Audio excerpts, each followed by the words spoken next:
Shalababrosia. Acclamons-le, Seigneur.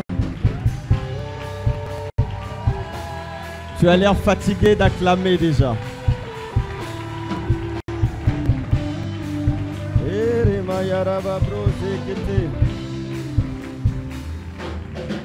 Tu vas disposer ton cœur. Quand tu viens dans la maison de Dieu, attends-toi toujours à recevoir quelque chose. Il y a une parole qui est pour toi ce matin. Il y a un chant.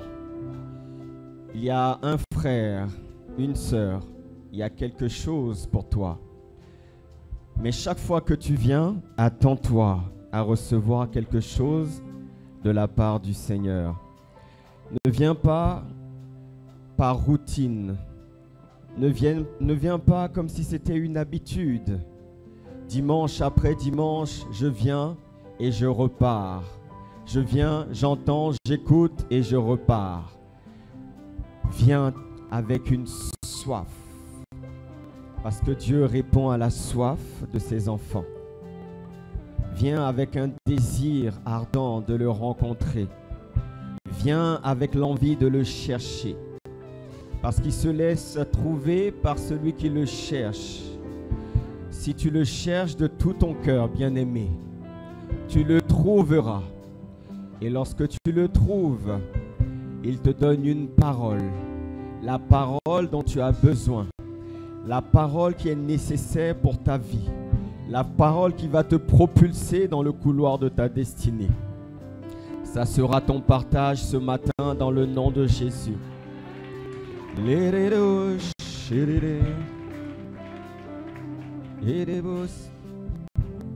Et que n'as-tu pas fait pour moi? Chantons. Que n'as-tu pas fait pour moi? Chantons, chantons. Que n'as-tu pas fait oh, oh, oh, que n'as-tu pas fait pour moi? Y a-t-il un cœur reconnaissant? Que n'as-tu pas fait pour moi? Y a-t-il un cœur plein de gratitude? Que n'as-tu pas fait pour moi? Y a-t-il un cœur pour apprécier? Que n'as-tu pas fait pour moi? Oh, que n'as-tu pas fait? Que n'as-tu Que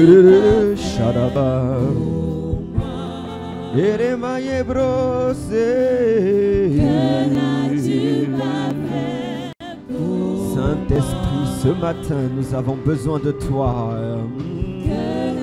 Que n'as-tu pas fait? Je me souviens de ce que j'étais hier. Je me souviens de là où tu es venu me chercher. Je me souviens que j'étais perdu dans les ténèbres, Seigneur. Je me souviens que j'étais éloigné de toi et je n'avais pas droit de citer dans ton royaume.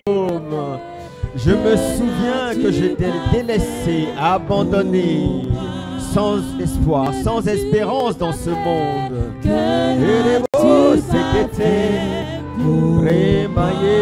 Je me souviens avoir beaucoup échoué. Je me souviens que j'étais dans la boue du péché. Mais ce matin, Père, je veux t'exprimer. Je veux t'exprimer ma gratitude. Je veux t'exprimer ma reconnaissance.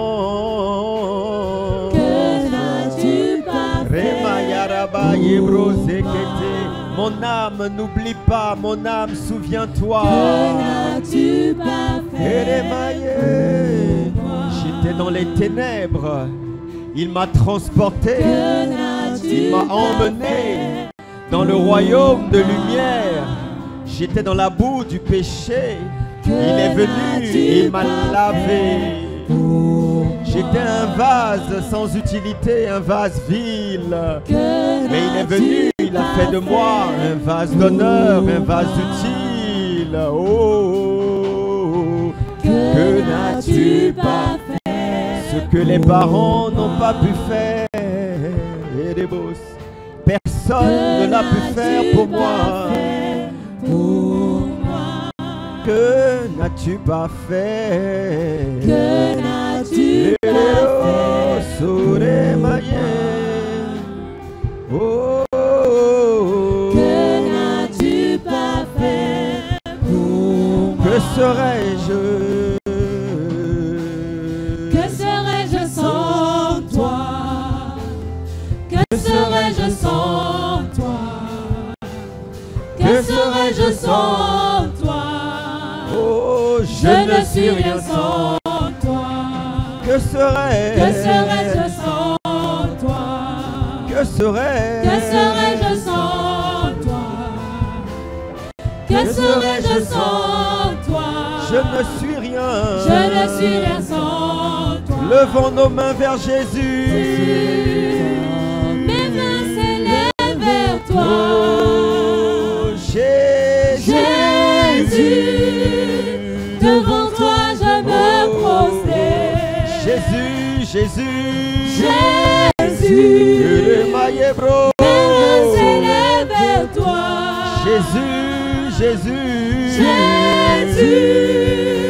Devant toi je me prosterne. Oh, tiens-toi dans la présence de Jésus. Ton sauveur, ton maître. Jésus, le Fils de Dieu. Jésus, l'agneau immolé. Jésus, le lion de la tribu de Juda. Il est Jésus. L'étoile brillante du matin. Jésus, mon bon berger. Oh, il est le chemin, la vérité et la vie. Nul ne peut venir au Père si ce n'est par Jésus. Jésus, devant toi je me prosterne. Jésus. Chantons avec notre cœur, non pas avec des lèvres, avec un cœur reconnaissant, avec un cœur plein de gratitude, avec un cœur qui sait apprécier ce qu'il fait, ce qu'il est. Bâtisseur de ma vie, bâtisseur de l'église.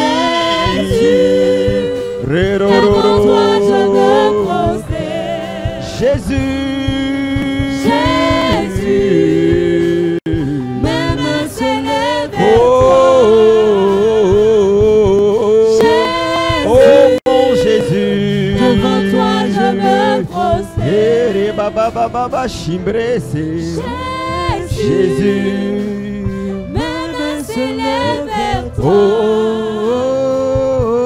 Jésus. Devant toi je me prosterne. Je me prosterne. Devant toi je me prosterne. Je me prosterne. Devant toi je me prosterne. Je me prosterne. Devant toi. Oh. Je me prosterne. Devant toi je me prosterne. Je me prosterne.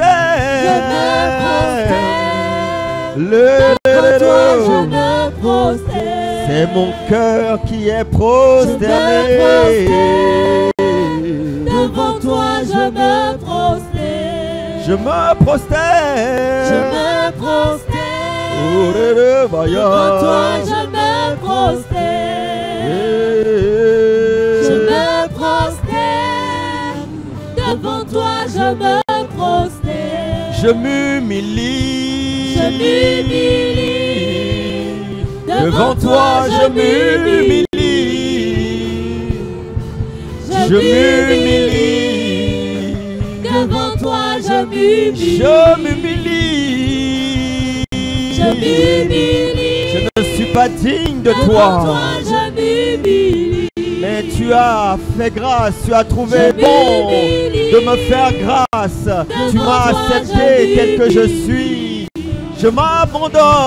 Je m'abandonne. Devant toi, je m'abandonne. Est-ce que tu veux t'abandonner ce matin? Je m'abandonne. Oh, Devant toi, je m'abandonne. je m'abandonne. Je m'abandonne. Je Devant toi, je m'abandonne. Je m'abandonne. Devant toi, je m'abandonne. Je tiendrai bon. Je tiendrai bon. Je tiendrai bon. Devant toi, je tiendrai bon. Face aux adversités, Je aux tiendrai tribulations, bon. je tiendrai bon. Devant toi, je Je ne tiendrai chancellerai bon. point. Je tiendrai bon. Je tiendrai bon. Hello. Devant toi, je tiendrai bon. Je tiendrai bon. Je tiendrai bon. Devant toi, je tiendrai bon. Je tiendrai bon. Je tiendrai bon. Et les baba, shira Devant toi, babrosia. je tiendrai bon. Je Je tiendrai bon. Devant toi, je tiendrai bon. Oh, et les mailles brosiré. Je tiendrai Oh, les mailles brasicatélé. Soupirons quelques instants. Oh, oh, oh. Fais monter un soupir qui vient du fin fond de ton cœur. Quand il n'y a plus de mots à dire, oh, oh, nous voici. Oh, oh, ce sont des soupirs. Oh, oh,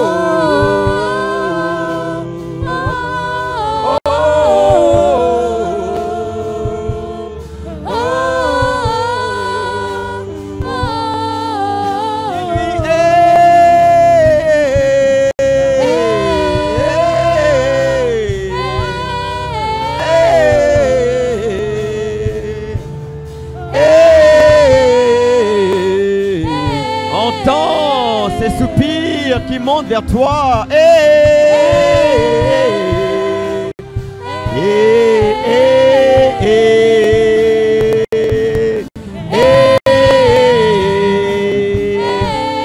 Oh mon âme, ah, ah, ah,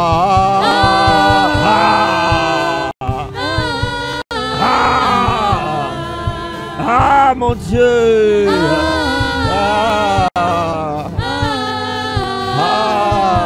Me voici ce matin.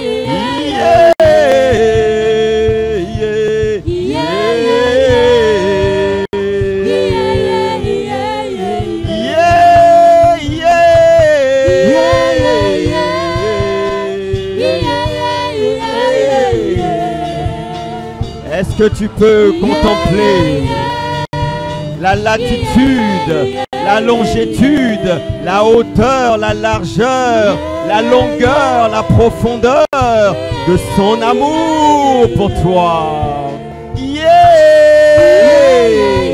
Bien-aimé, tiens-toi dans sa présence. Tu as besoin de lui et de lui seul.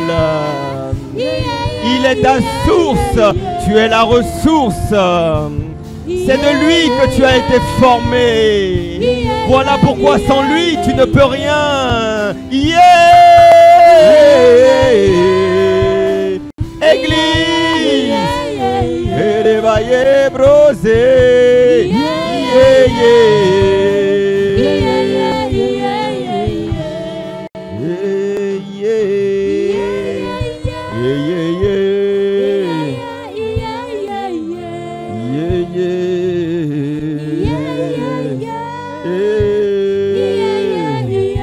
Je ne sais pas ce que tu traverses, non.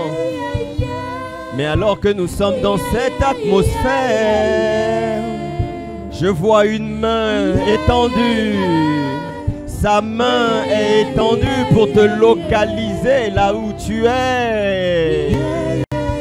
La semaine qui vient ne passera pas sans que tu n'aies expérimenté la manifestation de la bonté de Dieu.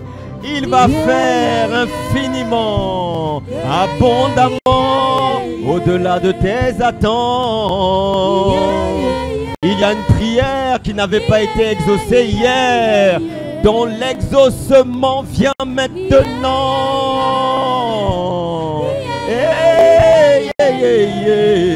Tu vas découvrir une dimension de Dieu que tu n'avais pas découvert hier.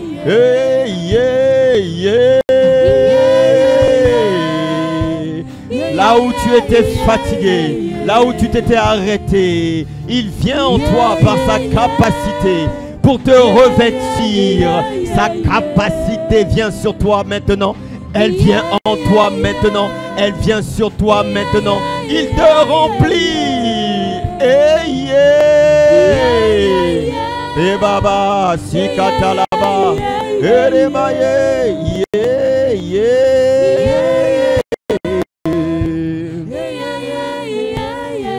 Chabrosé kete.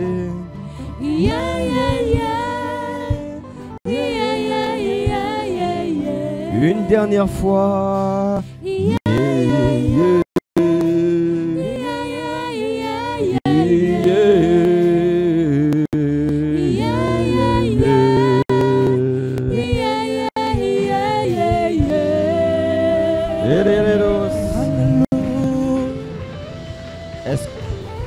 Est-ce qu'on peut l'acclamer?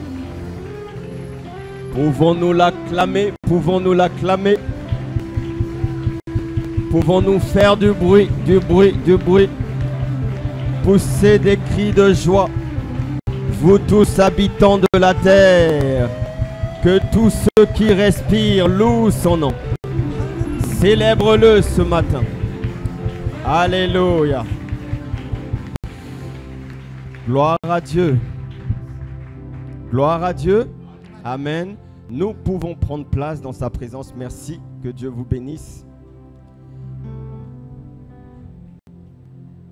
Fais un beau sourire à ton voisin. Un sourire même si tu es masqué. Un beau sourire et dis-lui: je suis fier d'être à tes côtés ce matin. Nous formons une belle famille. Dis-lui ça. Et chaque dimanche, j'ai hâte de venir. Amen, amen. Qui est là ce matin? Ok, gloire à Dieu. C'est une joie pour moi. C'est une joie d'être avec vous. Dis donc, Dieu a fait grâce, on a déménagé, mais dis donc, quelle chaleur. Il faut vite, vite, vite une clim ici, là. Oh là là là là là là. Eh oui, on n'est pas habitué, hein. Excusez-nous, hein. Je ne veux pas faire le yovo, hein. Je ne fais pas le yovo, mais c'est compliqué. C'est compliqué. Que Dieu fasse grâce. J'aurais dû ramener mes tuniques, mais j'ai oublié. Aïe, aïe. Rends grâce à Dieu pour tout ce qu'il fait. Amen. C'est une joie de vous visiter depuis longtemps et de venir dans ce lieu pour la première fois.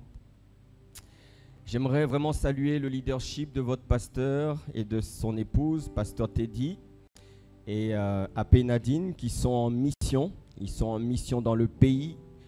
Ils sont en mission pour renforcer le royaume de Dieu qui s'étend dans le Bénin. Est-ce qu'on peut acclamer le Seigneur pour leur vie? Amen. C'est un plaisir donc d'être là. Un privilège chaque fois que nous avons l'occasion d'apporter la parole. Ce n'est jamais un acquis. C'est toujours une faveur que nous ne prenons jamais à la légère. Je tiens à rendre grâce donc pour toutes les églises, pour toute la grande famille ICC. D'abord au travers le monde, vous savez que nous sommes nombreux. La famille ICC s'étend au-delà de ces murs. C'est une famille qui est sans frontières, sans barrières, sans frontières. Quelqu'un dit Amen? Et tout particulièrement, je salue donc les églises du Bénin. Les églises du Bénin sont en croissance avec l'aide et l'assistance du Saint-Esprit, sans lequel tout cela ne pourrait être possible. Donc nous saluons les églises de Cotonou, centre-ville. Je crois que vous avez laissé donc l'ancienne salle donc ouverte et nous avons aussi des frères et sœurs qui se réunissent là-bas. Donc nous les saluons et nous bénissons Dieu pour eux. Nous saluons l'église de Akpakpa. Akpakpa, c'est là où j'ai mes repères. J'ai un peu grandi à Akpakpa. Porto Novo, là d'où l'on vient. Boycon, ça c'est ma ville natale. C'est bien, hein, vous avez commencé au bon endroit. Hein? Voilà, et puis Parakou, bien sûr. On rend grâce à Dieu pour le Nord et pour le campus principal ici à Sion. Dieu nous a fait la grâce de rentrer ici dans la 10e année d'existence d'ICC Cotonou. N'est-ce pas quelque chose de merveilleux? On peut acclamer le Seigneur. Amen, amen, amen. De la même manière, le siège Boissy, après 20 ans d'existence, est dans la dernière ligne droite, en fait, est sur la ligne d'arrivée. On est en train de voir la ligne d'arrivée. Il reste encore quelques mètres, quelques efforts. Mais ce que Dieu est en train de faire est tout simplement extraordinaire, bien-aimés. C'est un rêve, les yeux éveillés. C'est extraordinaire, extraordinaire. Ça n'a jamais été vu. Nous-mêmes, nous sommes épatés, ça nous dépasse. Ça nous dépasse. Waouh! Nous avons un Dieu grand, puissant, merveilleux, excellent. Qui le croit ici? Alléluia! En tout cas, prépare-toi, prépare ton passeport si tu le peux. Prépare-toi à venir à l'inauguration parce que ça vaut la peine d'être vécu. Ça vaut la peine. Ouais. C'est la main de Dieu. La main de Dieu. Ouais. Pour être au cœur de ce qui se passe, il y a des choses que je ne peux pas vous raconter. Mais si je vous dis que c'est la main de Dieu, c'est que c'est la main de Dieu. Tout simplement extraordinaire. On ne sait même pas comment on avance semaine après semaine, mois après mois. On dirait que Dieu ajoute l'argent dans le compte. On dirait que l'argent se multiplie dans les paniers. Hein? Et jusqu'à présent, nous faisons face à chaque échéance. Jamais de retard. C'est extraordinaire. Ouais. Les banquiers n'en reviennent pas. Ils sont dépassés. Les municipalités, les maires, les autorités n'en reviennent pas, tout simplement. C'est la main de Dieu. Ah là là là là. Nous apportons donc nos encouragements et nous remercions Dieu pour le chemin qui a été parcouru ici aussi à Cotonou. Ce qui compte au final, au coucher du soleil, c'est que le cœur de Dieu soit satisfait. C'est le plus important. Et nous qui sommes là, nous sommes des témoins, mais également des acteurs de ce que Dieu est en train de faire. Nous participons à cette œuvre divine, à l'expansion de son royaume dans cette nation qu'est le Bénin. Amen. Donc je vous adresse les salutations aussi de la famille ICC Toulouse, parce que je suis affecté depuis un moment à Toulouse. Donc c'est pas évident, mais on rend grâce à Dieu. Et je vous apporte aussi les salutations du conseil pastoral. Quelqu'un dit Amen. Ok. Seigneur, ta grâce, est-ce qu'il peut y avoir un peu de clim ici, là? Un peu. un miracle de Dieu, subitement, de la fraîcheur dans ce lieu.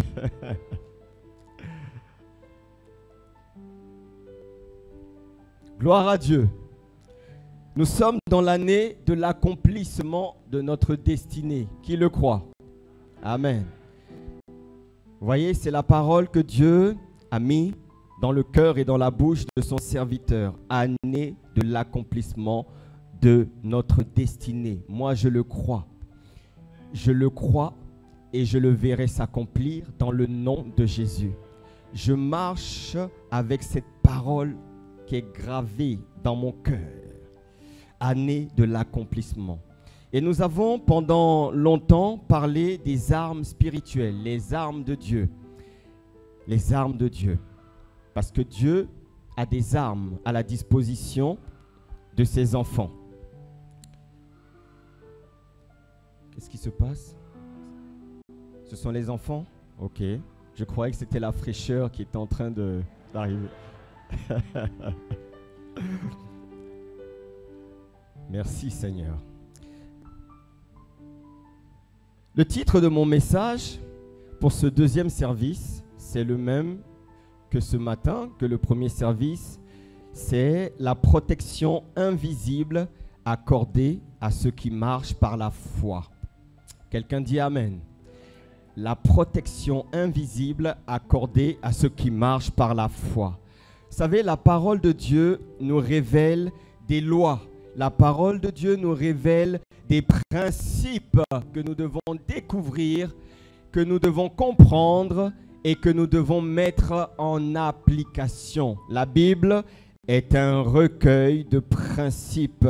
Ce sont toutes les clés que Dieu met à notre disposition pour notre réussite ici-bas sur la terre. Et donc, j'aimerais te dire ce matin qu'il ne sert à rien de chercher autre chose. Ce n'est pas utile ni nécessaire. Il ne faut rien ajouter à la parole de Dieu. Tout et absolument tout se trouve dans la parole de Dieu. Dis-moi Amen. Et dans cette parole de Dieu, il y a une clé qu'on appelle la clé de la foi. La foi est une clé et la foi doit être une foi totale, la foi en Dieu, une foi absolue, une foi complète, intégrale, une foi authentique. C'est une foi qui ne fait pas de compromis, c'est la foi en sa parole et en sa parole seule. Par conséquent, tout ce que tu fais, toute démarche ou toute initiative spirituelle qui ne s'appuie pas sur la parole de Dieu, qui ne trouve pas son fondement dans les textes, dans les Écritures, dans la Bible, tout ce qui n'est pas biblique n'est pas de Dieu et ne sera pas approuvé de Dieu. J'ai dit, bien-aimé, la parole et la parole seule. Et donc, nous sommes dans cette année d'accomplissement de notre destinée. Cette destinée, bien-aimé, elle va s'accomplir par la foi que nous mettons en lui. La foi que nous avons en lui et en lui seul. Alors moi, je n'irai pas chercher l'accomplissement ailleurs. J'irai chercher l'accomplissement en Dieu seul. Beaucoup parmi nous, beaucoup d'entre vous témoigneront de ce qu'on appelle le doigt de Dieu. La main invisible, mais ô combien présente, ô combien puissante de Dieu. Tu témoigneras des choses qui vont susciter ton propre étonnement. Dieu va faire des choses qui vont te dépasser au point où tu seras obligé de dire « Ah ça là, non, non, non, non, j'ai identifié ça, ce n'est pas moi, ce n'est pas dû à mon talent, à mes capacités, à mes diplômes, à mon expérience. Non, ça je peux confirmer, c'est Dieu. » Ah, et il n'y a rien de plus merveilleux que de pouvoir regarder, admirer, contempler ce que Dieu peut faire au travers des simples vases, des faibles vases que nous sommes lorsque nous nous mettons à sa disposition. Dis-moi Amen. Ouais. Alors il est important de te revêtir des armes de Dieu. La Bible nous dit dans Éphésiens 6, 13, c'est pourquoi Prenez toutes les armes de Dieu afin de pouvoir résister dans le mauvais jour et tenir ferme après avoir tout surmonté. Tenez donc ferme, ayez à vos reins la vérité pour ceinture. Revêtez la cuirasse de la justice, mettez pour chaussure à vos pieds le zèle que donne l'évangile de paix. Prenez par-dessus tout cela le bouclier de la foi, avec lequel vous pourrez éteindre tous les traits enflammés du malin. Prenez aussi le casque du salut et l'épée de l'esprit qui est la parole de Dieu. À la fin, faites en tout temps par l'esprit toutes sortes de prières et de supplications. Veillez à cela avec une entière persévérance et priez pour tous les saints. Acclame la parole. Yerebosha lemakore basaya.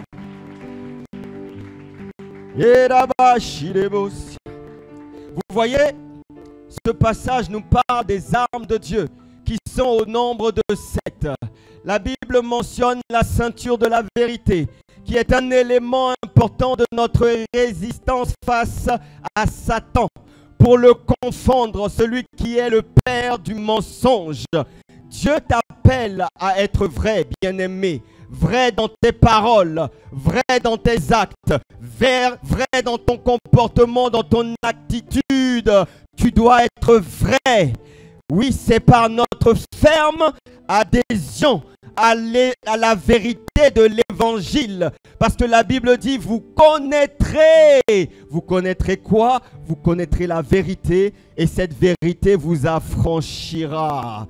Dis-moi amen. Tu dois rester, maintenir la vérité de l'évangile intacte, sans compromission. Quel que soit ce que ça va te coûter, sans compromission.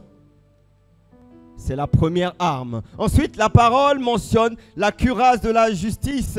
Vous voyez, la cuirasse protège la poitrine. Et souvenez-vous de ce message. Tu dois marcher avec le torse bombé. Parce que la cuirasse te permet d'être impressionnant. La cuirasse de la justice te permet de ne plus tourner le dos à tes ennemis, de ne plus fuir, mais au contraire d'affronter et de tenir ferme devant l'ennemi. La justice de Christ couvre et protège tous ceux qui ont cru en lui.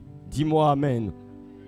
Tu dois te revêtir des chaussures du zèle de l'évangile de paix. Tu as besoin dans cette vie de marcher avec zèle, avec ardeur, avec ferveur. Ce zèle doit t'animer. Mon ami, sans le zèle, tu vas te décourager. Tu ne pourras pas aller loin dans l'œuvre de Dieu. Pour durer, il faut du zèle.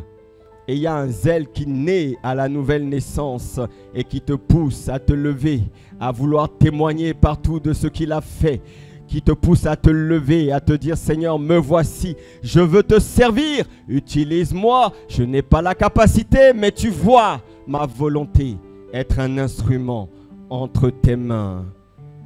La Bible parle du bouclier de la foi. Et c'est de cela que nous allons parler.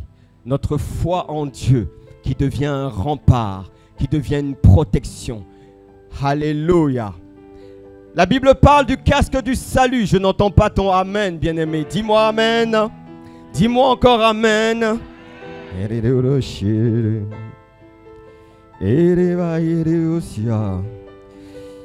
Le casque est une protection pour la tête. Et vous savez que la tête, c'est le siège de nos pensées.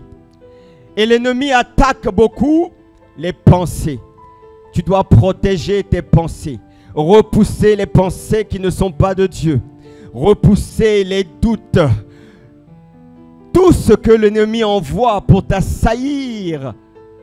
Le casque du salut est une protection. Tu dois marcher avec cette assurance du salut et de la vie éternelle qui se trouve en Jésus-Christ. Nous avons l'épée de l'esprit qui est une arme offensive, qui est la parole de Dieu. On s'appuie sur la parole de Dieu. C'est le « il est écrit », « il est écrit », il est écrit, voilà ce qu'il est écrit. Je m'appuie sur la parole, sur le logos qui devient pour moi aussi une révélation, un réma, la parole que Dieu, la parole spécifique de Dieu pour toi dans cette saison. Et enfin, nous avons toutes sortes de prières et de supplications. Toutes sortes. Vous voyez, pendant les 72 heures, c'est merveilleux de voir comment le Saint-Esprit conduit. Tu viens comme une feuille blanche et le Saint-Esprit te conduit dans sa présence. Tu ne sais pas là où tu vas, mais c'est lui qui te conduit. Il te conduit par toutes sortes de prières. Parfois, tu es en train d'intercéder. Parfois, tu es dans la supplication. Parfois, tu es dans la pétition. Parfois, tu es dans toutes sortes de prières. Waouh! Seigneur, nous te rendons grâce pour ces armes que tu as mis à notre disposition. Et ces armes, bien-aimés, forment une armure pour l'enfant de Dieu et qui te rend impressionnant dans le monde spirituel. Tu deviens comme un Malabar. Vous voyez ces unités spéciales. En France, il y a des unités qu'on appelle le GIGN. Vous voyez, ce sont les soldats d'élite, ce sont des unités d'élite et ces unités sont équipées. Lorsque vous les voyez, ils ont des casques, des boucliers, des bottes, ils ont des cagoules, ils sont impressionnants. Dans le monde spirituel, lorsque tu es équipé de cette armure, c'est la même chose pour toi. Alléluia. Mais j'aimerais te dire une chose, vous voyez, ces unités sont là, on les envoie sur le terrain lorsqu'il n'y a plus d'autre solution. Ce sont les derniers recours face aux attentats, au terrorisme. Ils sont les derniers remparts. Et lorsqu'ils vont sur le terrain, ils ne quittent jamais le terrain sans avoir d'abord neutralisé la menace ou l'ennemi. Dans la dimension spirituelle, c'est la même chose. C'est ce que Dieu attend de ses enfants. Que face à celui qui est il est un assassin. Il est le plus grand terroriste. Vous voyez, le mot terroriste, c'est celui qui terrorise. Satan terrorise les nations. Et Dieu attend d'un enfant de Dieu qu'il vienne pour détruire, pour renverser les œuvres des ténèbres, les œuvres du diable. Mais ces armes ne sont pas pour n'importe qui. Ces armes sont pour ceux qui marchent par l'Esprit. Dis Amen.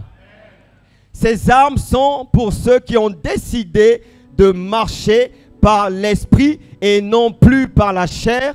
Pour ceux qui ont renoncé au monde, à la chair, à ses plaisirs, à ses désirs, aux enfantillages, aux murmures, aux rivalités, aux jalousies, toutes ces choses-là, mon ami, laisse ça. Grandis un peu, grandis. Grandis, deviens mature. C'est ce que le Seigneur attend de toi. La Bible déclare que les armes avec lesquelles nous combattons ne sont pas charnelles, mais elles sont spirituelles par la vertu de Dieu pour renverser les forteresses. Ça veut dire que dans ces armes-là, il n'y a pas le kung-fu. Dans ces armes-là, il n'y a pas les coups bas, les pots de banane. Il n'y a pas les rixes. Il n'y a pas les coups de poing, les coups de boule. Il n'y a pas les clés d'immobilisation, les karatés. Non. Dans ces armes-là, il n'y a pas la chair. Si tu es encore dans la chair, si tu règles encore tes problèmes par la chair, règle ça d'abord parce que là, mon ami, tu n'es pas concerné. Ces armes sont pour les hommes et les femmes spirituels qui en ont fini avec la chair, ses passions et ses désirs. Dis Amen. Ça veut dire, bien-aimé, que les armes, tu ne les appelles pas. Ce n'est pas par une formule magique que tu vas appeler les armes. Parfois, nous sommes dans des réunions de prière, nous sommes en train de prier avec autorité, en train de déclarer, en train de décréter. Et là, on dit revêt-toi de l'armure de Dieu. Et là, tu appelles à tes pieds. J'appelle maintenant les chaussures du zèle. Je prends maintenant la ceinture. Je mets maintenant la cuirasse. Mon ami, ça ne marche pas. Ce n'est pas comme ça. Ce n'est pas qui connaît XOR. Qui connaît XOR? Il y en a qui connaissent XOR. C'est pas transmutation. Je prends maintenant chaussures, viens. Non, non. Tu vas appeler fatigué. Il n'y aura pas de chaussures à tes pieds. Il n'y aura pas de ceinture à tes reins. Et il n'y aura pas de cuirasse sur ta poitrine, ni tout le reste. Pourquoi? Parce que ces armes viennent naturellement, spontanément sur ceux qui ont validé des épreuves, qui ont validé certains tests de la vie chrétienne, qui ont mûri, qui ne sont plus des enfants charnels, mais qui sont des hommes et des femmes matures, spirituels. Et quand tu es ainsi, tu revêts. Dans le monde spirituel, tu deviens impressionnant. Il y a des chaussures qui sont là. C'est à tout moment, c'est là. C'est là. Et tu sais qui tu es. Tu es confiant. Tu es serein. Quelqu'un dit Amen. Est-ce que tu comprends de quoi je parle? J'ai l'impression que toi, tu te dis aïe, aïe, aïe, aïe. Je regarde, Seigneur, ouvre mes yeux, les yeux de l'esprit. Est-ce qu'il y a des gens qui sont revêtus? Est-ce qu'il y a des soldats d'élite du royaume? Est-ce qu'il y a des gens qui portent le casque du salut ici? Peut-être que toi, tes pieds sont nus. Peut-être qu'il n'y a pas de cuirasse. Bien-aimé, c'est sérieux ce que je dis. C'est sérieux. Ne joue pas avec la vie spirituelle. C'est trop important. C'est trop important. C'est le premier domaine dans lequel tu dois t'investir. Un homme, une femme doit être puissant spirituellement, solide, enraciné, debout spirituellement. Quelqu'un dit Amen. Alors la parole nous encourage à nous revêtir de ces armes. Pourquoi? Parce qu'elles te seront indispensables dès lors que tu vas te lever pour dire, moi, je ne vais pas rester en Égypte, je ne vais pas rester dans le désert, mais je suis en route. Je vais aller à Canaan, je vais posséder mon héritage. Vous savez, le livre d'Éphésiens est le parallèle avec le livre de Josué. Josué parle du combat spirituel. C'est un peuple physique, c'est vrai. Mais dans Éphésiens, nous sommes un peuple spirituel, le peuple de Dieu. C'est le même peuple. Dans Josué, ce peuple sort d'Égypte, traverse le désert pour aller à Canaan. Et dans Canaan, il se retrouve face à des géants qui sont là. Les géants, ces géants, ce sont des entités qui étaient, c'est vrai, physiques, mais pour nous, dans Éphésiens, dans la nouvelle création, ce sont des entités spirituelles que nous devons affronter, que nous devons déloger. Quelqu'un dit Amen. Je te vois en train de déloger toutes ces entités qui se tiennent, qui sont assis sur ta destinée. Je te vois en train de les déloger dans le nom de Jésus. J'ai dit, je te vois en train de les déloger dans le nom de Jésus. Alléluia. Si tu veux posséder ton héritage, que tu le veuilles ou pas, tu auras toute forme d'opposition qui vont se lever. Le diable, il fait le même job, le même depuis des milliers d'années. C'est toujours le même travail. Il est là pour dérober, égorger, détruire. Dès lors que tu nais de nouveau, il devient ton ennemi. Il va te combattre. Il va te combattre. Il va te combattre. Le monde spirituel est un monde plein d'intrigues, de mystères. Voilà pourquoi nous devons être éveillés spirituellement. Peut-être que toi, tu n'as pas envie d'aller à Canaan. Peut-être que tu n'as pas envie de posséder Canaan. Peut-être que tu as envie plutôt de vivre une vie agréable, une vie tranquille, sans faire trop de vagues, sans faire trop de bruit. Une vie où tu es tellement inoffensif que le diable risque de ne pas te localiser. Tu as envie de passer sous les radars du diable. Moi, Seigneur, je me contente du salut. Ça me va déjà. je passe juste par la porte de l'ascenseur. Je me contente de mon petit tabouret. Si j'ai déjà mon petit tabouret très loin du trône de la grâce, ça me suffit. Mais Dieu t'appelle à aller à Canaan, bien-aimé. Il y a plus pour toi. Dieu a plus pour toi. Dieu a plus pour son église. Ouais. Ta réalité d'aujourd'hui n'est pas la vérité de Dieu pour toi. Il y a plus, il y a plus, il y a plus. Il y a plus. Mais si tu ne vois pas le plus, tu ne pourras pas atteindre le plus. Tu dois voir le plus, tu dois voir grand, tu dois voir loin. Dis-moi amen. Hein? Ouais. Même si tu dis à Dieu, moi je veux ma tranquillité, je ne veux pas. Le diable va quand même te chicoter. Il ne te laissera pas tranquille. Il ne te laissera pas. Tu dis, Satan, pitié, tu as vu, je suis inoffensif, je ne fais rien, je ne te dérange pas. Viens, laisse-moi tranquille. Il ne connaît pas ce langage-là, il ne connaît pas la pitié. C'est un meurtrier et il respire la mort. Sa respiration, c'est la mort et il fera une bouchée de toi. Alors, frères et sœurs, au lieu de te lamenter, au lieu de t'apitoyer, de pleurer, d'implorer sa pitié, lève-toi, viens. Viens revêtir les armes de Dieu. Viens te préparer à la conquête. Tu n'es pas seul, nous sommes nombreux. Et lorsque nous sommes nombreux, il y a une force, il y a une puissance. C'est ce que Dieu te demande. C'est ce que Dieu te demande. Dis Amen.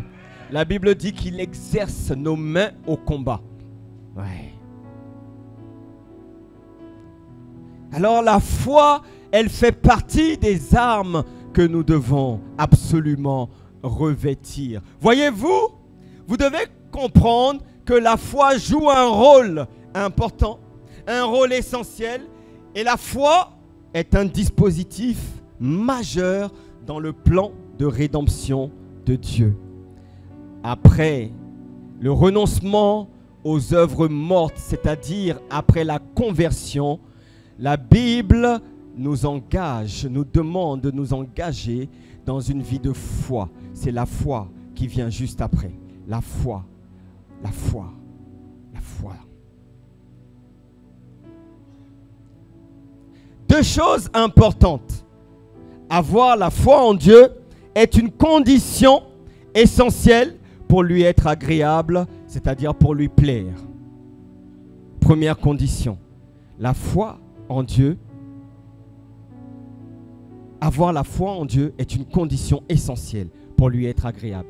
Deuxième chose, avoir la foi en Dieu est une condition impérative, essentielle pour s'approcher de Dieu. C'est ce que résume le verset d'Hébreux 11. Hébreux chapitre 11, verset 6. La Bible dit ceci: or, sans la foi, il est impossible de lui être agréable. Car il faut que celui qui s'approche de Dieu croit que Dieu existe et qu'il est le rémunérateur. Il récompense ceux qui le cherchent.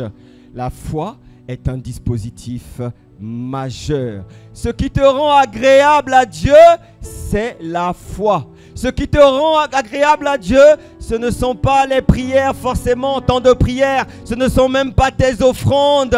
Ce ne sont pas, non, tes œuvres, je ne sais pas, de compassion, tout ce que tu fais à gauche, à droite. Non, ce qui te rend agréable à Dieu, c'est d'abord la foi. Seul Dieu peut juger, connaître réellement la nature réelle, la dimension de ta foi. Voyez, c'est toujours l'éternel débat entre la foi et les œuvres. Mais vous devez savoir en réalité que la foi travaille avec les œuvres et les œuvres travaillent avec la foi.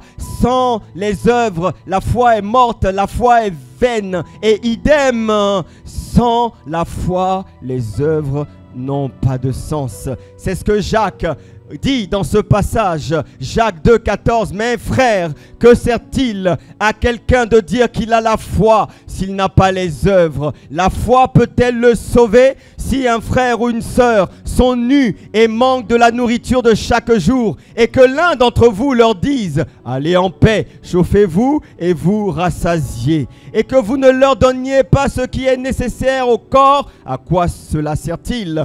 Il en est ainsi de la foi. Si elle n'a pas les œuvres, elle est morte en elle-même. » Verset 18, « Mais quelqu'un dira, toi, tu as la foi et moi, j'ai les œuvres. Montre-moi ta foi sans les œuvres et moi, je te montrerai la foi par mes œuvres. » Verset 20, « Veux-tu voir, ô homme vain, que la foi sans les œuvres est inutile. » Verset 22, « Tu vois que la foi agissait avec les œuvres et que par les œuvres, la foi fut rendue parfaite. » Les œuvres perfectionnent la foi.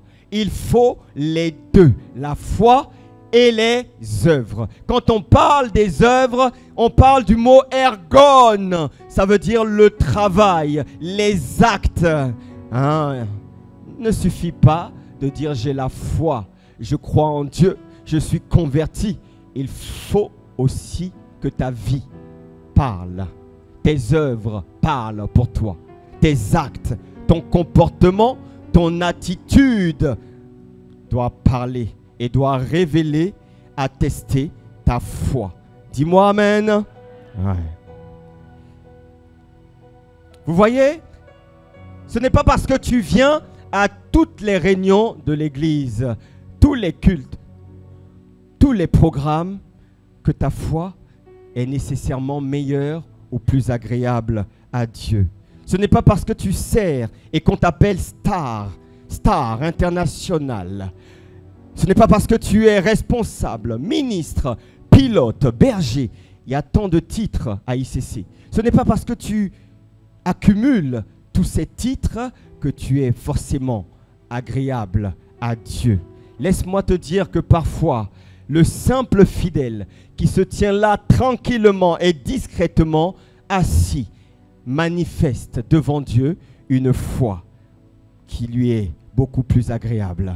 Oui. Seul Dieu est en mesure de juger, de jauger de la foi. Alors arrête de juger de la foi de quelqu'un. Très souvent, lorsqu'on voit un frère, parce qu'il a chuté, parce qu'il a mal fait, parce qu'il a refusé de faire ce que tu lui as demandé, il n'a pas la foi. Voilà.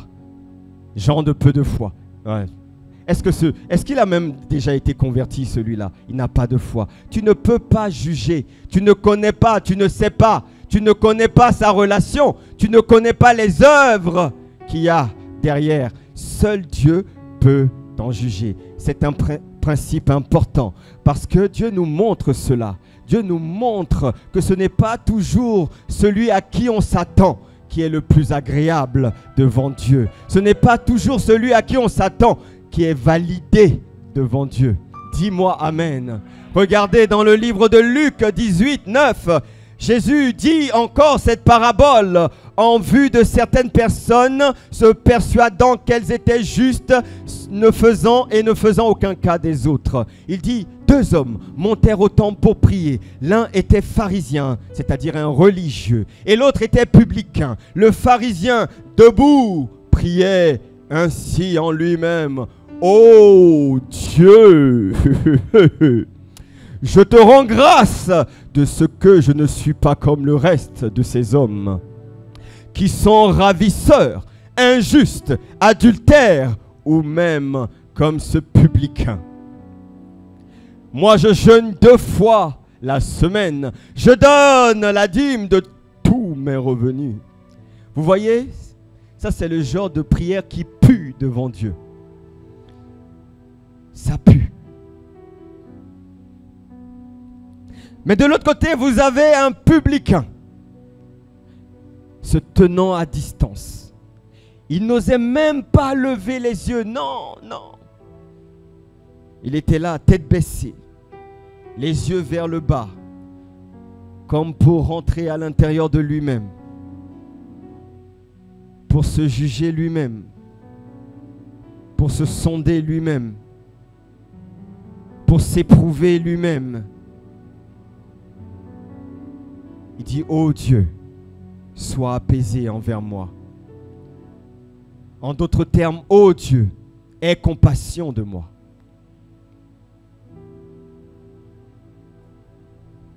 Je ne suis qu'un pécheur. Alors, en regardant ces deux hommes, il est écrit ceci, je vous le dis, le publicain, celui-ci, descendit dans sa maison justifié, plutôt que l'autre. Il est descendu dans sa maison agréable à Dieu. Car quiconque s'élève sera abaissé. Celui qui s'abaisse sera élevé. Ce sont des clés, bien-aimés. Si tu veux acclamer, acclame bien. Si tu veux acclamer, acclame bien. Celui qui veut s'élever,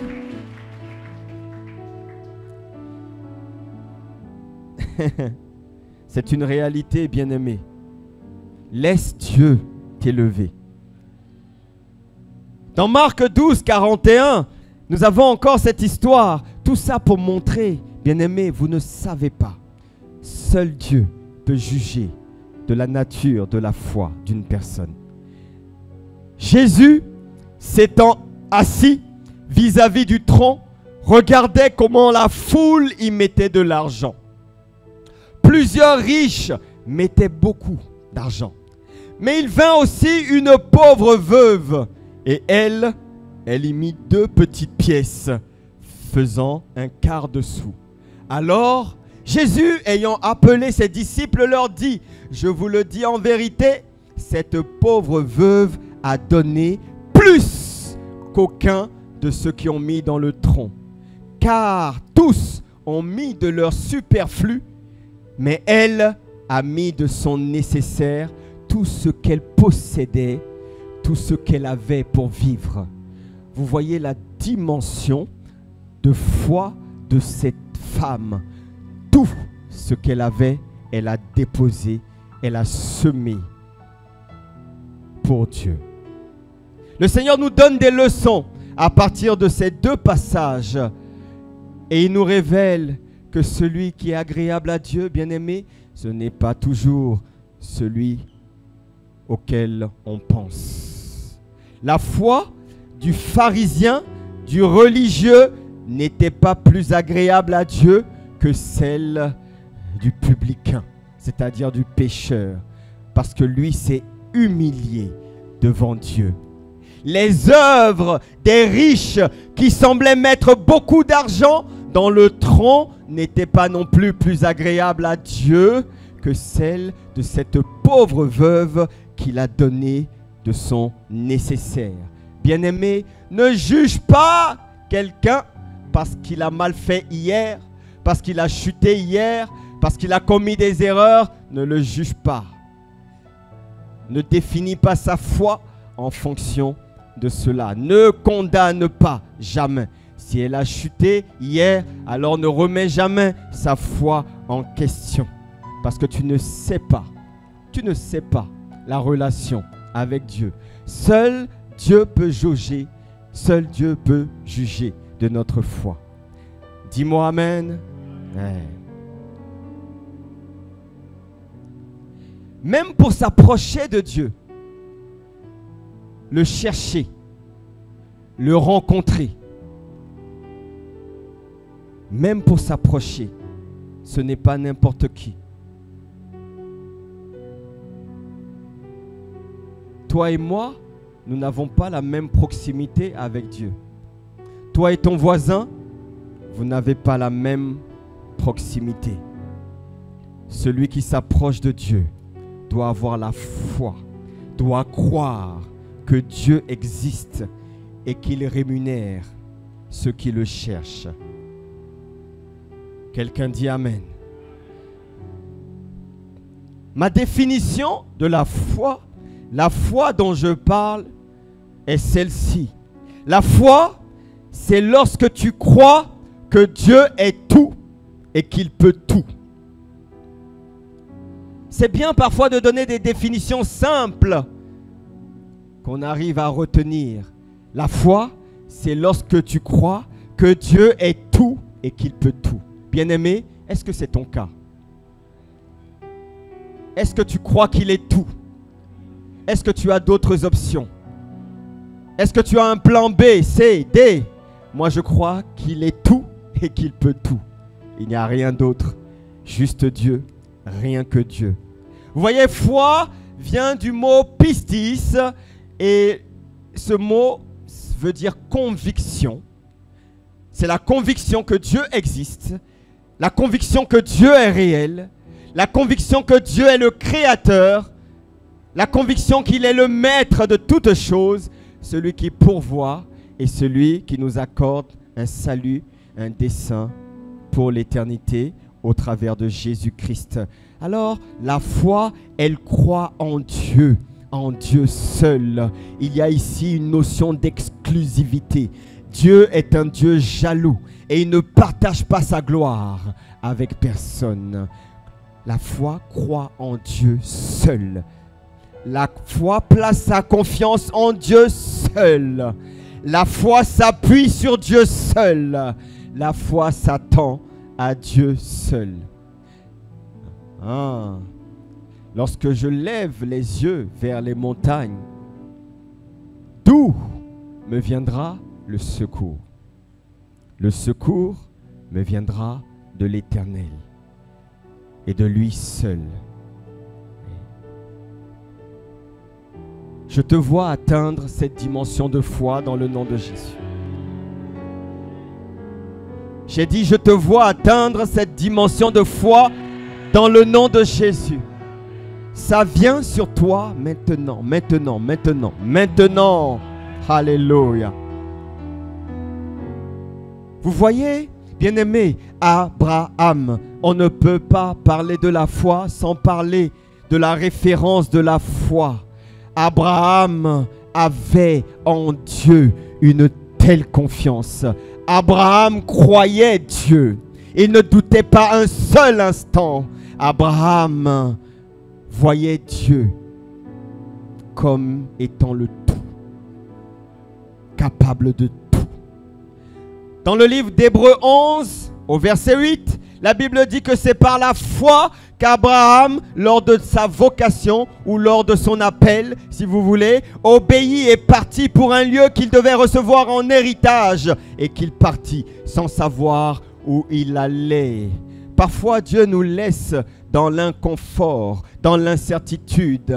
Imaginez, vous avez une bonne situation, vous êtes bien assis, vous êtes bien établi, vous avez vos repères, vous avez construit quelque chose, une famille, une carrière, et subitement, la parole vient et Dieu te dit, renonce, laisse tout, pars. Pars. Mais Dieu, je pars où? Pars seulement. Mais je vais où? Pars seulement. Est-ce que tu as déjà préparé quelque chose pour moi? Pars. Il te dit pars. Mais il ne te dit pas où tu vas. Il ne te dit pas comment tu vas y aller. Il ne te dit pas avec quelles ressources tu vas y aller. C'est exactement ce que Abraham a vécu. Et Abraham n'a pas réfléchi. C'est par la foi qu'il vint s'établir dans la terre promise, comme une terre, comme dans une terre étrangère, habitant sous les tentes, ainsi qu'Isaac et Jacob, les co-héritiers de la même promesse, car il attendait la cité qui a de solides fondements, celle dont Dieu est l'architecte et le constructeur.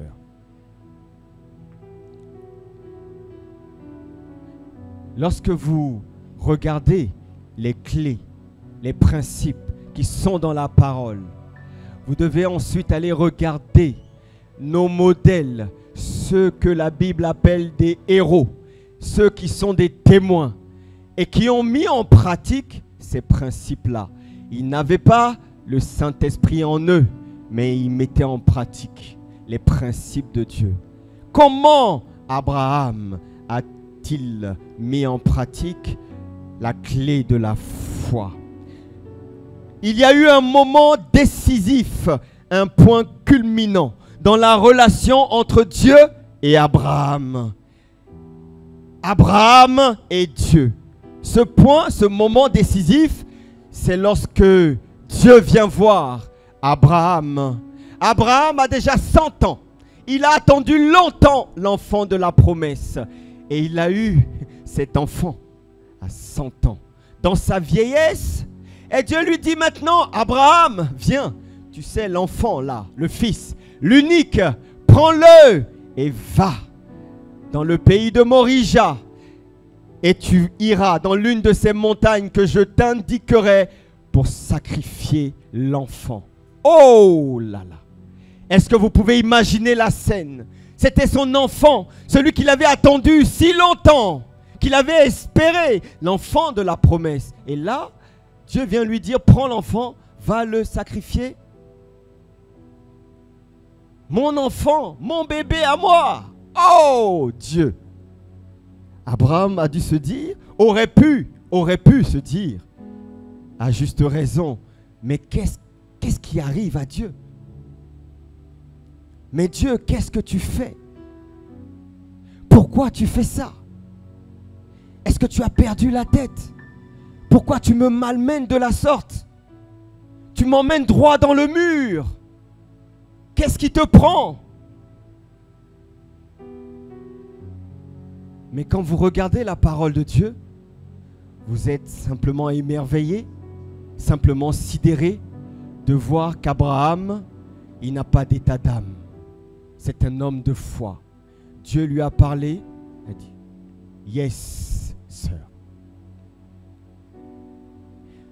Quand Dieu lui a parlé, Abraham, et je crois que c'est ce qui fait d'Abraham le père de la foi. La foi de cet homme n'était pas de la même nature que les autres. Abraham est ce que les Américains appellent le GOAT, c'est-à-dire la référence. The greatest of all time. Le plus grand de tous les temps, le plus grand dans la foi, c'est Abraham. Je ne sais pas si tu mesures, si tu te rends compte de ce que Dieu lui demande. Je ne sais pas si tu as un enfant, mais pour ceux qui sont pères, qui sont parents, imaginez un peu. Mon enfant à moi! Oh, Seigneur! Abraham il a passé brillamment le test. Il s'est levé de beau matin. Abraham n'a pas discuté avec Dieu. Il avait une telle foi en Dieu. Alléluia. Alléluia. Et dans ce passage, qui est une référence dans la parole de Dieu, qui est un collector, un classique de la parole de Dieu, la Bible dit dans Genèse 22, 3, Abraham se leva de bon matin, sella son âne et prit avec lui 2 serviteurs et son fils Isaac. Il fendit du bois pour l'holocauste et partit pour aller au lieu que Dieu lui avait dit. Bon, écoute, je lis la parole avec toi. Comme toute cette semaine, tu n'as pas ouvert ta Bible, ce dimanche, ça va te permettre de lire un peu les Écritures. Quelqu'un me dit Amen. Quelqu'un dit, tu as raison, pasteur. Vous voyez, alors le 3e jour, Abraham, levant les yeux, vit le lieu de loin. Et Abraham dit à ses serviteurs, restez ici avec l'âne, moi et le jeune homme, nous irons jusque-là pour adorer et nous reviendrons auprès de vous. Abraham prit le bois pour l'holocauste, le chargea sur son fils Isaac et porta dans sa main le feu et le couteau et ils marchèrent tous les deux ensemble. Alors Isaac, parlant à Abraham, son père dit, mon père. Oh, Isaac commence à trouver le moment un peu bizarre. On avance, il n'y a rien, il n'y a pas où se trouve l'holocauste, où se trouve le sacrifice, où se trouve l'agneau, le mouton, la brebis, où? Isaac se pose des problèmes, des questions. Mon père. Alors Isaac, parlant à Abraham, son père dit, mon père. Et il répondit, me voici, mon fils. Voici le feu et le bois, mais où est l'agneau pour l'holocauste? Abraham répondit, mon fils, Dieu se pourvoira lui-même de l'agneau pour l'holocauste. Et ils marchèrent tous deux ensemble. Lorsqu'ils furent arrivés au lieu que Dieu lui avait dit, Abraham y éleva un autel et rangea le bois. Il lia son fils Isaac et le mit sur l'autel par-dessus le bois. Puis Abraham étendit la main et prit le couteau pour égorger son fils. Il était prêt à aller au bout, bien-aimé. Vous imaginez la foi de cet homme. Il était prêt à aller au bout. Alors à ce moment-là, l'ange de l'Éternel l'appela des cieux et dit, Abraham, Abraham. Et il répondit, me voici. L'ange dit, n'avance pas ta main sur l'enfant et ne lui fais rien, car je sais maintenant que tu crains Dieu et que tu ne m'as pas refusé ton fils, ton unique. Alors à ce moment-là, Abraham leva les yeux et il vit derrière lui un bélier retenu dans un buisson par les cornes. Et Abraham alla prendre le bélier, il l'offrit en holocauste à la place de son fils. Abraham donna à ce lieu le nom de Yahvé-Jiré, ce qui veut dire que Dieu a pourvu. L'ange de l'Éternel appela une seconde fois Abraham des cieux et dit, je le jure. C'est la première fois que Dieu jure.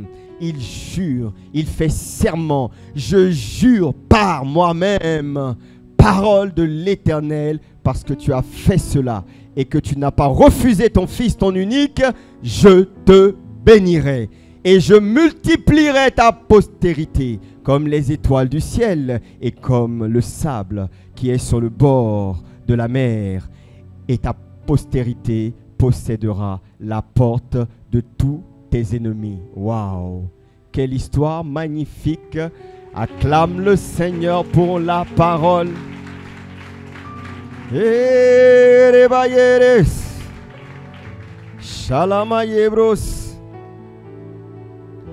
crois que c'est cet épisode qui a distingué Abraham et qui l'a rendu juste aux yeux de Dieu. C'est cet épisode qui a fait d'Abraham un ami, un intime de Dieu. La Bible dit dans Jacques 2, 23, ainsi s'accomplit ce que dit l'Écriture, Abraham crut à Dieu et cela lui fut imputé à justice et il fut appelé ami de Dieu.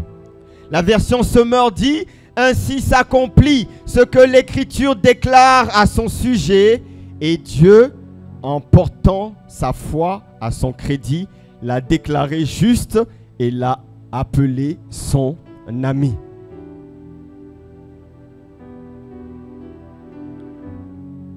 Seigneur, merci pour ta parole.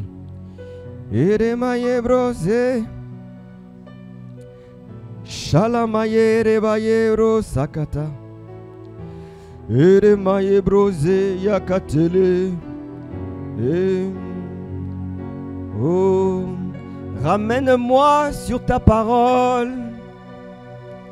Je veux demeurer près de toi. Ramène-moi sur ta parole. Ne me laisse pas me détourner de ta parole. Ne me laisse pas m'écarter de ta parole. Ne me laisse pas échouer au test de la foi, ô Dieu. Ramène-moi sur ta parole.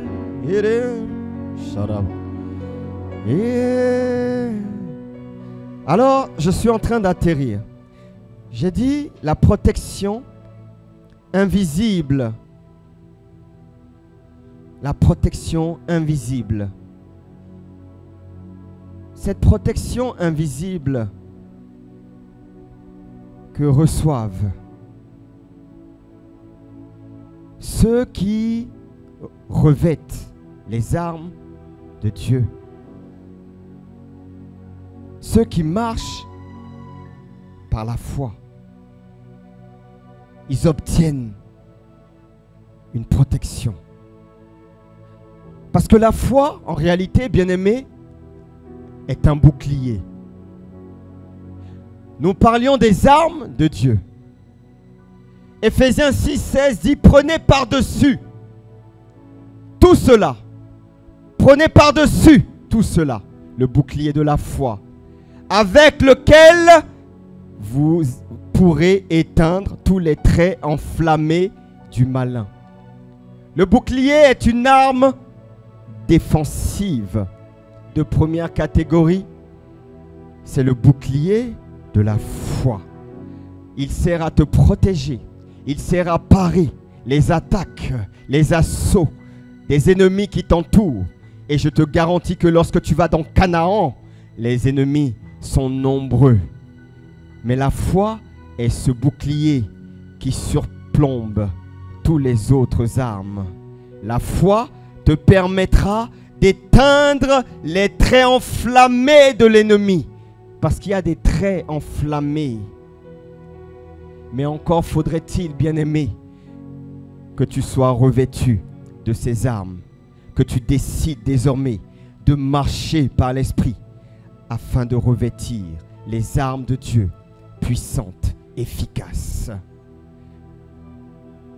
Est-ce que tu sais que dans le monde spirituel, toi et moi, nous sommes ciblés. Nous sommes sous les feux, nourris des traits enflammés. Il y a ce qu'on appelle des traits enflammés. Ce sont des flèches, ce sont des projectiles qui sont enflammés. Ça veut dire que ça brûle, il y a un feu. Lorsque c'est lancé, ça vient sur toi. Voilà pourquoi parfois tu dis, ah c'est chaud. On te demande comment tu vas, oh c'est chaud. C'est chaud de quoi? C'est chaud des traits enflammés. Moi ma vie c'est chaud du Saint-Esprit, pas des traits enflammés. Tu dis c'est chaud parce que les traits, se pourrait-il que tu sois sous les feux nourris des traits enflammés parce que ton bouclier n'est pas en place. Vous voyez, le mot trait enflammé, c'est le mot bélos. Et oui, le mot bélos, ça veut dire flèche, ça veut dire glaive, ça veut dire jet. C'est pour ça, des fois, tu te lèves, tu te portais bien, et le matin, subitement, tu te lèves et tu as mal aux pieds, tu as mal aux pieds, tu as mal aux genoux, tu as mal aux hanches, tu as les yeux qui ont gonflé. En fait, il y a quelque chose qui s'est passé dans la nuit. Tu dis, mais qu'est-ce qui s'est passé? Pourtant, je me portais. Il y a des traits enflammés dans le monde spirituel. Des traits enflammés.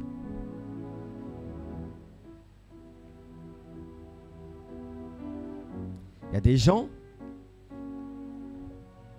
leur témoignage consiste toujours à raconter les malheurs, les problèmes, les difficultés. En fait, leur témoignage parle toujours de ce que l'ennemi a fait. Je me suis fait virer du boulot, j'ai perdu tel marché, j'ai eu tel problème, on m'a méprisé, on m'a insulté. Mais bien aimé, c'est vrai, on peut parfois avoir des témoignages compliqués, mais est-ce que tu as aussi des bons témoignages de la gloire de Dieu dans ta vie, des bienfaits de Dieu dans ta vie, de ce qu'il a fait pour toi et pour lesquels tu peux lui rendre gloire, témoigner de sa fidélité? Est-ce que tu as aussi ce genre de témoignage? Les hommes et les femmes qui marchent dans la foi, par la foi, ont ce genre de témoignage. Quelqu'un me dit Amen. Je suis en train d'atterrir.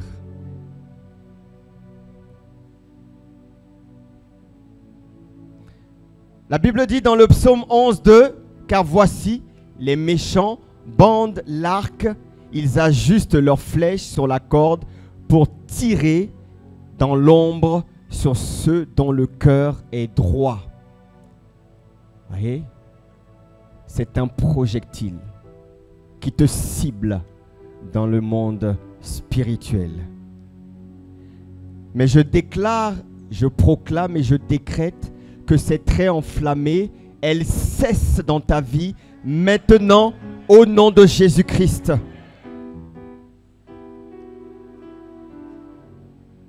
Même si tu as été visé, elles ne toucheront pas la cible dans le nom de Jésus. Elles ne t'atteindront plus dans le nom de Jésus. Mais pour cela, bien-aimé, décide de rentrer dans la dimension des hommes et des femmes qui marchent dans la foi, une foi agréable à Dieu. La foi qui croit que Dieu est tout et qu'il peut tout. Lorsque tu atteins cette dimension de foi, bien-aimé, il se passe quelque chose. Il y a comme un rempart invisible qui se dresse en permanence autour de toi. Tu deviens un homme et une femme de l'esprit. Et partout où tu vas, en réalité, tu es escorté. C'est ça. Une protection divine. Tu ne le vois pas, mais c'est ce que Dieu fait. C'est ce qu'il établit autour de toi. Pourquoi? À cause de ta foi. Il y a des choses, puisque tu es devenu juste, puisque Dieu t'a justifié. Il y a des choses pour lesquelles tu n'auras pas prié, mais que Dieu va anticiper. Il y a des choses que tu ne pourras pas voir, mais que Dieu va anticiper dans la dimension spirituelle. Il va dresser un bouclier. Alors on va lancer des flèches et il y aura des anges qui seront là. Pouf, pouf, pouf, pouf. Tu vas sentir, mais ça va passer à côté de toi. Pourquoi? Parce qu'il va dresser et il dresse le bouclier de la foi pour ceux qui marchent dans la foi de Dieu. Ça sera ton partage. Ça sera ton partage. Ça sera ton partage. Et pas pour toi seul, pour toi et pour ta famille, dans le nom de Jésus-Christ. Ouais.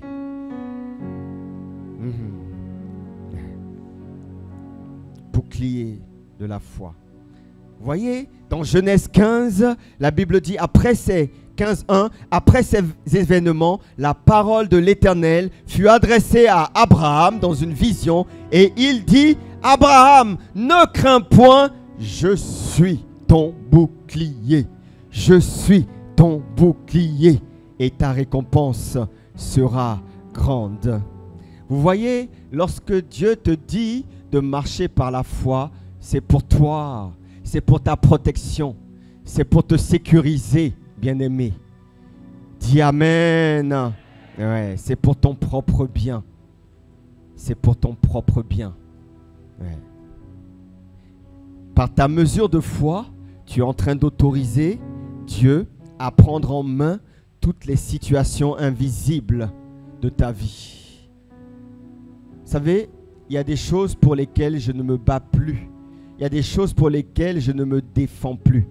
Parfois, il y aura des fausses accusations, des calomnies, des injustices. Mais j'ai tellement compris les armes de Dieu que j'ai décidé de ne plus parler. Parfois, une injustice. On t'accuse de ce que tu n'as pas fait. On dit que tu as dit alors que tu n'as pas dit. On dit que tu as fait alors que tu n'as pas fait. Tu as envie de crier, de te défendre. Mais quand tu comprends qu'il est ton bouclier, ton défenseur, ton rempart, alors tu restes calme. Tu décides de fermer ta bouche et tu laisses Dieu agir. Chaque fois que tu prends la décision de te défendre, de te justifier toi-même, alors Dieu, il croise les bras et il te regarde faire. Mon fils, ma fille, tu es très forte. C'est bien, tu es capable de te défendre, vas-y, mais je te regarde. Mais chaque fois que tu acceptes de te taire, d'accepter les murmures, la calomnie, les critiques, les attaques inconsidérées, alors tu es en train de dire, Seigneur, tu es mon bouclier, s'il te plaît, viens et entoure-moi, environne-moi de ton bouclier. Ça, c'est le partage des hommes et des femmes de foi. Quelqu'un dit Amen. Quelqu'un dit Amen. Je finis en disant ceci. David, il avait tellement compris cela. C'était des hommes à part. Ces hommes, ils connaissaient Dieu. Ils n'étaient pas dans la loi. Ils connaissaient Dieu. Ils étaient dans la relation avec Dieu. Ils étaient dans le cœur à cœur. C'est ce qui a permis à Abraham de parlementer avec Dieu. Il connaissait Dieu, cœur à cœur. David aussi, il connaissait Dieu. Et lorsqu'il était poursuivi, il était en fuite devant son propre fils, rebelle contre lui, Absalom. Et il compose ce psaume 3. À partir du verset 2, il dit « Ô Éternel, que mes ennemis sont nombreux, quelle multitude se lève contre moi. » Bien-aimé, quand beaucoup d'ennemis sont contre toi, ne te défends pas, ne cherche pas, non, n'enlève pas ta veste, n'utilise pas ta force humaine, non, laisse. Tu as un bouclier, c'est le bouclier de la foi.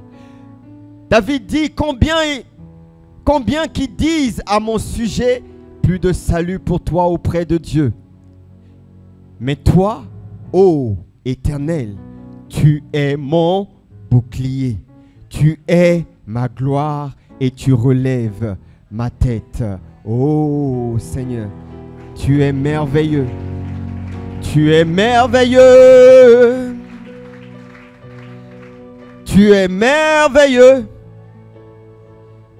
Voyez, c'est la même chose qu'Élisée a vécu avec son serviteur Géasi. Élisée était entouré de l'armée syrienne. C'était l'une des armées les plus puissantes de l'époque. Ils étaient entourés, ils étaient assiégés à Dothan. Ils étaient assiégés. Et Dieu a ouvert les yeux d'Élisée. Élisée voyait, c'est vrai, l'armée syrienne. Mais Dieu lui a montré dans toute la vallée. Dieu lui a ouvert les yeux de l'esprit. Et Dieu lui a montré combien il était un bouclier, combien il était un rempart. Élisée a vu dans la vallée, il a vu des anges, des chars, des anges de guerre qui étaient là, au point où il a pu dire à son serviteur, ceux qui sont avec nous sont bien plus nombreux que ceux qui sont autour de nous, que ceux qui sont dans le monde. Ils sont beaucoup plus nombreux. C'est ça le bouclier de Dieu, bien-aimé. Ce bouclier est pour toi. Ce bouclier vient sur toi. Bien-aimé, attache-toi à demeurer ferme dans la foi. Crois Dieu, crois Dieu, crois Dieu. Ne partage pas sans compromission. Ne va pas voir ailleurs, il n'y a pas d'autre option. Crois Dieu, crois en sa parole, crois Dieu. C'est ce genre de foi qui plaît à Dieu et qui fait que tu deviens un intime de Dieu. Comme Abraham, tu plais à Dieu, tu deviens son intime.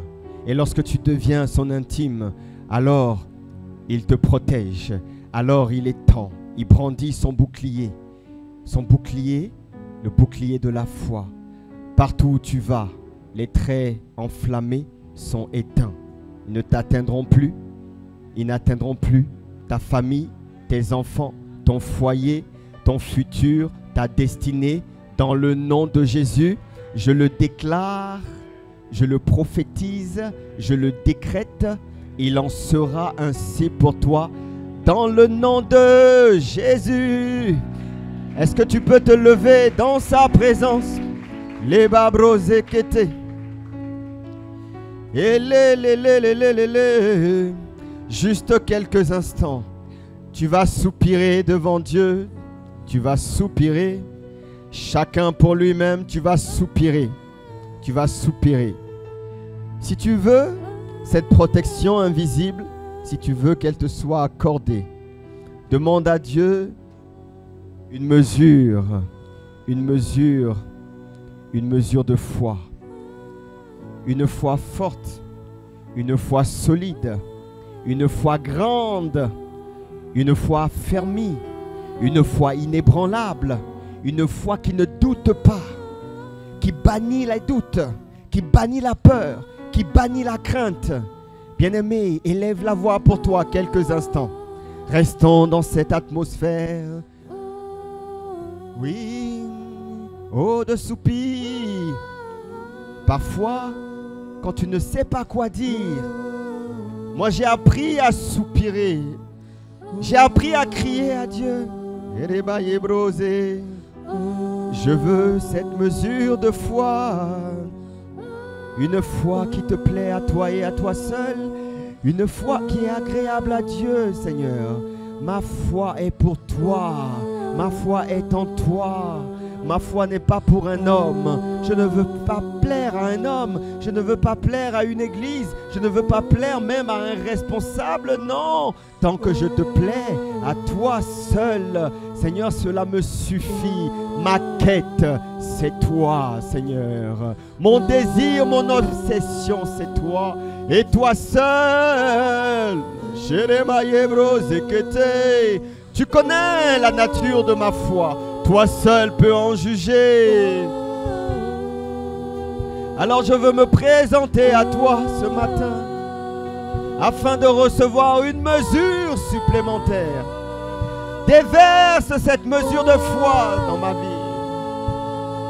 Et tu as dit dans ta parole, il te sera fait selon ta foi. C'est ce que je veux, c'est ce que je désire. Les mains levées.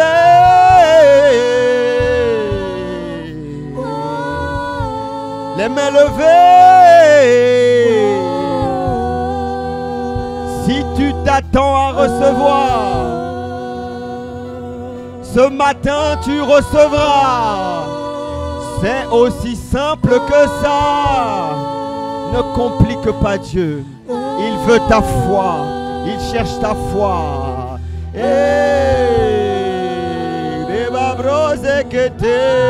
Oh, me voici. Hier j'avais échoué. Devant les tests de la foi, j'avais échoué. J'avais refusé de renoncer. Mais Père, maintenant que je vois l'exemple des pères de la foi, de Abraham qui a obéi sans état d'âme, comme un soldat de Dieu, accorde-moi, Seigneur, d'obéir, d'être prêt à renoncer, renoncer, renoncer, oh Père, afin de marcher par la foi, de répondre à la foi. Je crois que Dieu est tout et qu'il peut tout.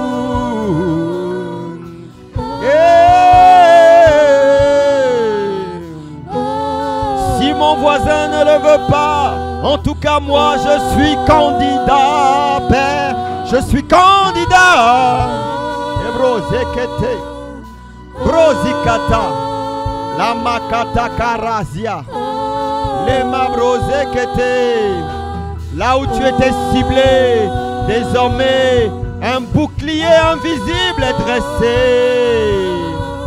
Ceux qui envoyaient des flèches ne te verront plus. Ils ne t'atteindront plus. Ils n'atteindront plus ta destinée, ni ta postérité, non. Ni ton foyer, ni ta famille, non, non, non, non. Seigneur, ton bouclier est étendu sur ton église, sur ton peuple, dans le nom de Jésus. Une mesure de foi, que cette foi vienne en moi, qu'elle s'installe en moi, c'est ma prière. Oh, oh, oh, oh, oh. Plus de toi, Plus de toi, plus de toi, plus de toi, plus de toi, plus de toi, plus, plus de toi, plus de toi, plus de toi, je veux plus de toi, plus de toi, je ne suis pas satisfait, non. plus de toi. Oh, une dimension, une autre dimension est possible. Une autre dimension vient. Plus de toi, Une autre dimension vient. plus Plus de toi. Une autre dimension vient. Plus de toi. Plus. Plus de toi. Plus de toi. Seigneur, merci. Plus de toi. Plus de toi. Remplis le vase que nous sommes ce matin. Remplis. Yes, Lord. Les cabroses, la machakata brosia. Les cabroses que te brosikate le mojala. La cabrosea. La cabrosea. Plus de toi. Les calabaros. Tu bannis toute forme de doute, de peur, d'incrédulité dans le nom de Jésus. Les garorosicate, les mailleros. Tu relèves un homme, une femme qui était tombé. Tu fortifies un homme ou une femme qui était affaibli.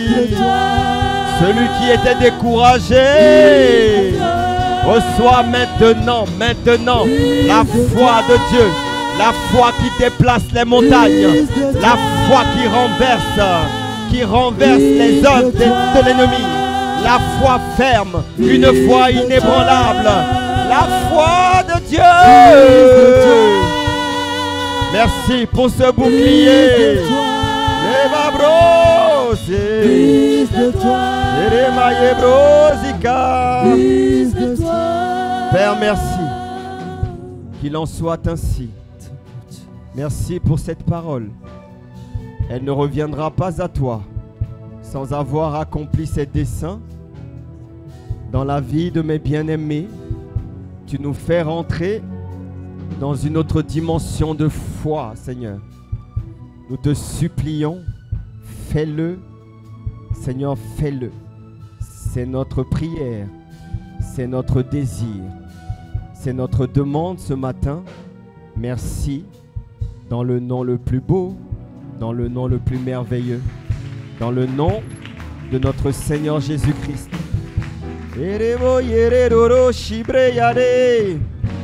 Amen, amen, amen.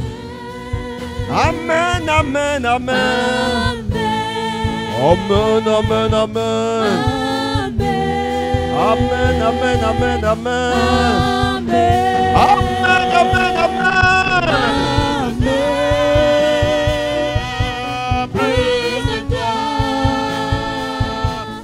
Plus de toi. Plus de toi. Plus de toi. Plus de toi. Plus de toi. Plus de toi.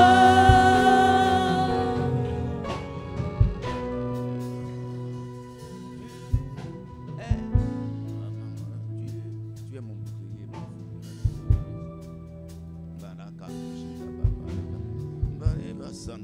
Merci Seigneur Père pour cette grâce que tu nous donnes. Que nous a Tu es ma force, tu me relèves.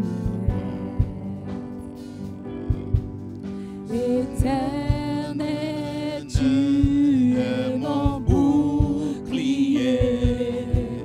Tu es ma gloire et tu relèves ma terre. Éternel, tu es mon bouclier. Tu es ma force et tu me relèves. Éternel, tu es mon bouclier. Tu es ma force et tu relèves ma terre. Éternel, tu es mon bouclier. Tu es ma force, tu me relèves.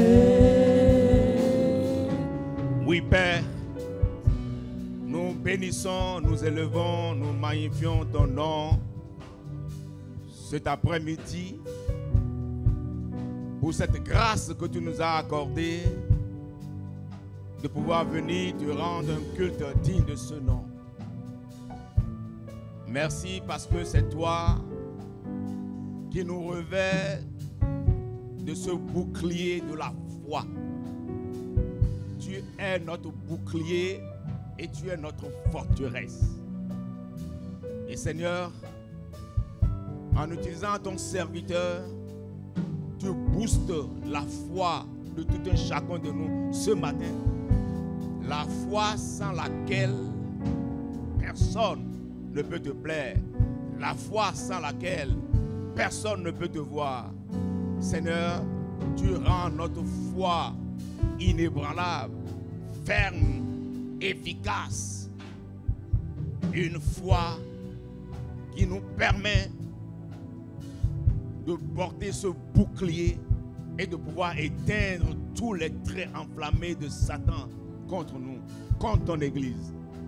Seigneur, nous sommes infiniment reconnaissants de la manière dont tu as utilisé ton serviteur pour nous apporter la parole. Et nous prions, Seigneur, que tu puisses le bénir davantage, que tu puisses renouveler sa force et sa foi aussi en toi, Seigneur. Et que, Seigneur Père, tu bénisses lui et sa femme et tous ses enfants. Seigneur, béni sois-tu de ce que tu nous as fait du bien en nous fortifiant cet après-midi. Et nous bénissons ton nom, nous élevons ton nom, nous magnifions ton nom, nous célébrons ton nom. Reçois toute la force, toute la gloire, l'honneur qui te sont dus maintenant et à jamais. Au nom de Jésus, nous avons prié. Amen.